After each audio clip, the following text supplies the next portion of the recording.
Hi class, thanks for joining me for this video. The resource that I analyzed was For Their Spiritual Good, the Northampton, Massachusetts prayer bids of the 1730s and 1740s.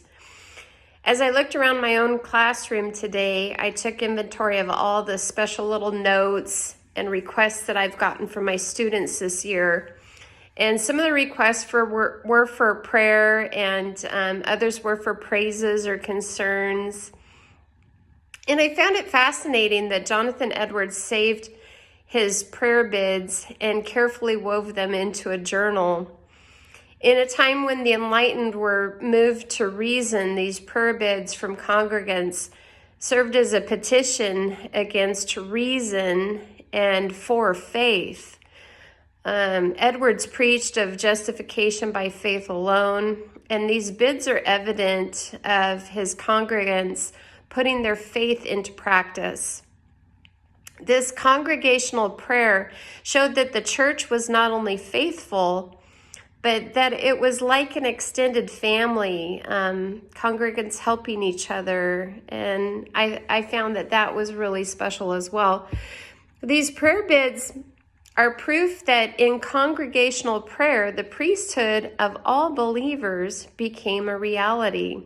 Edwards was undoubtedly pleased by the fact that prayer conventions in Northampton reflected that theology. Oftentimes, these prayer bids concern the intercessory request of salvation for children who had passed on or other loved ones that may not have been believers. And this tells me that congregants had a proper understanding of what salvation is.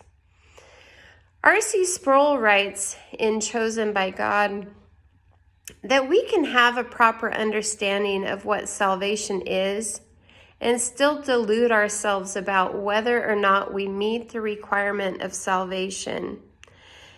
Now, on these prayer bids, I find that Edwards was well connected with his congregants, and he was able to apply his theology with really with both mind and spirit. I mean, in my opinion, he epitomizes this quote from Charles Spurgeon that I found, and it says, "The work of the Spirit in the heart is not only the mind of the Spirit that God knows, but it is also according to the will or mind of God." Jonathan Edwards epitomizes both the mind of God and the Spirit of God in how he led his congregants. But I also found that it was really interesting that the church as a whole came around each other with these prayer requests. And the church as a whole also prayed for these requests. So thank you for listening. I appreciate it. Have a good day.